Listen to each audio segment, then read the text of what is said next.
Here's a quick preview of the Bonobo project we'll be exploring. Many of the sounds came from my Bonobo sample library, linked below.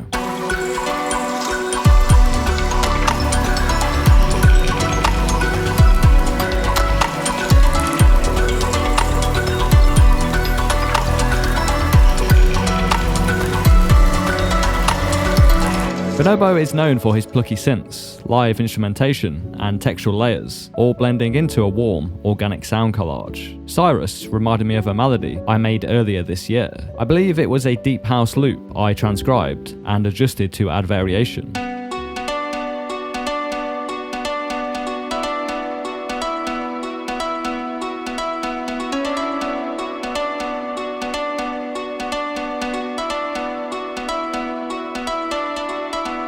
It's a 16th note pattern that alternates down, up, though the second up is lower than the first. Technically speaking, it centers on the root note, B, then keeps bouncing between the third, D, and the fifth, F sharp. For the sound selection, Bonobo leans heavily on real-world instruments, guitars, strings, kalimbas, anything he can get his hands on. I started simple, using the Moon guitar and dulcimer from Spitfire Audio's free plugin, Labs. This grounded the melody in acoustic textures, but of course, we can't stop there. The technique I used comes from fellow producer and YouTube creator, Cybrain. I also wrote about it in my free weekly newsletter, The Patch Bay Club. Here's the method. Load up Live Sampler, source some one-shots, perhaps from freesound.org. Pick a handful at random, in my example, I'm using 5 bells. Open the zone page and sampler and drag the samples in. Select Round Robin, then Other, then Key in the far right column. Add the hybrid reverb,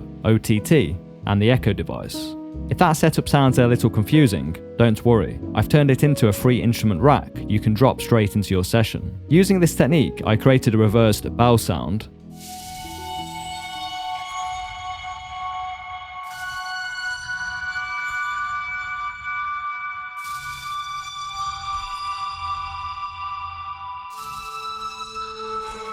and with some kalimba one-shots from freesound.org, I created this.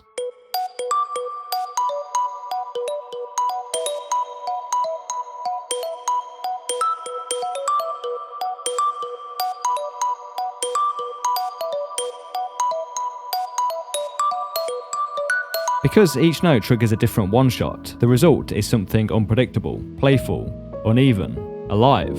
It's a perfect layer to sit above something more stable, like the Moon guitar. The real joy of this technique is in resampling. The possibilities just feel endless. For example, I took the main melody and ran it through PaulxStrech, a free plugin Bonobo also uses, to create this stretched textural layer.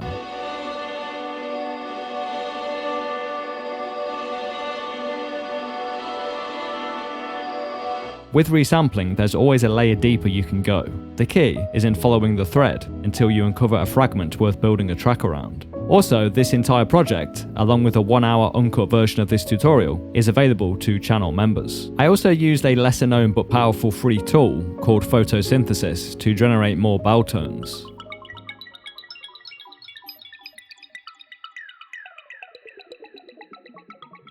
Photosynthesis runs inside Plug Data, a visual programming environment similar to Max. I'll leave all the links in the description. The first main control of the device produces tinkles, the plucky bell sounds. The second, mitosis, is a delay, and the third, light, is an infinite reverb with a low-pass filter. Sparklify is my favourite, introducing liquid shimmers.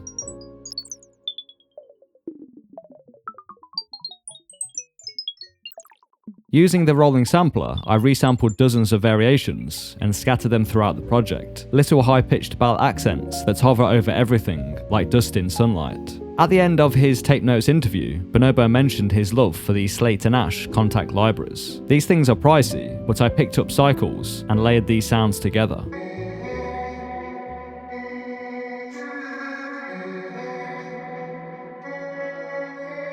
Are they essential?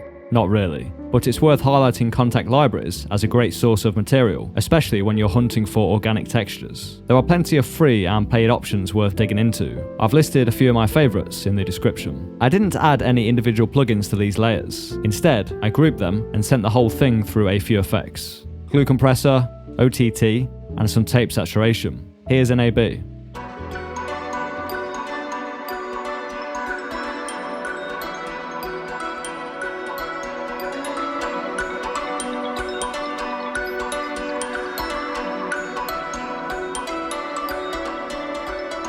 One plugin Bonobo said he uses on everything is Tone Booster's Realbus for the wow, flutter, and wobble you get with tape.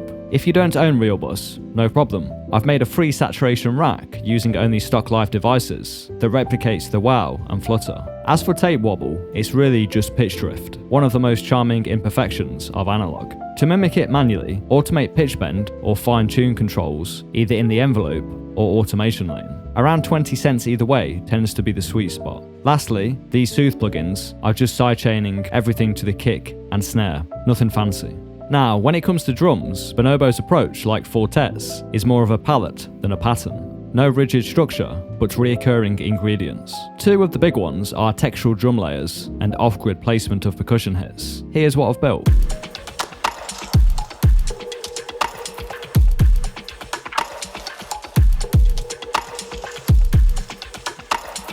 Bonobo mentioned on the Take Notes podcast about how he'll layer Foley over his drums, resulting in something that feels more organic. The main kick and snare come from my Bonobo library, which I'm then layering with Foley. The kick is layered with a high-passed washing machine door. The snare has a wide clap and a kitchen click layer.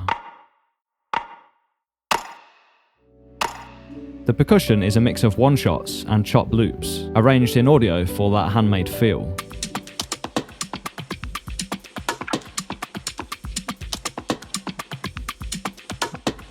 Then I padded out the section with Foley and glitch samples for extra texture.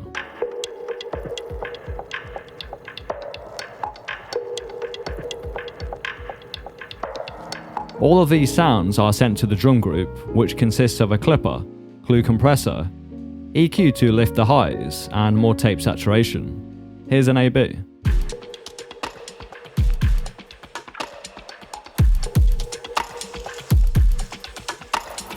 Much like in my Fortet breakdown, texture plays a huge role in Bonobo's sound. We already touched on layering Foley over drum hits, but let's go deeper.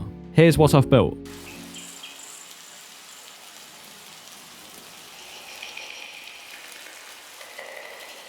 I'm imagining myself sitting inside the Black Sands album cover. What would I hear? Birds, water, wind, trees creaking in the breeze. Maybe some crickets, distant voices carried by the wind.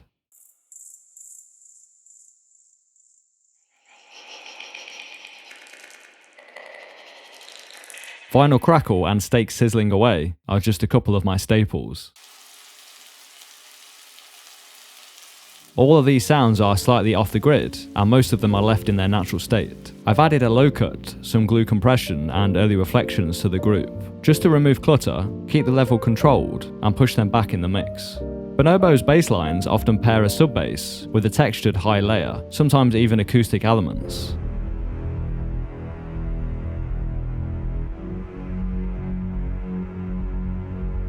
In a 2017 interview, he talked about splitting the low and high frequencies to process the top end without affecting the sub. I've made a free rack you can download that does just that. For this track though, I chose two separate sounds. To keep things organic, I laid a cello over a warm analog patch from Diva.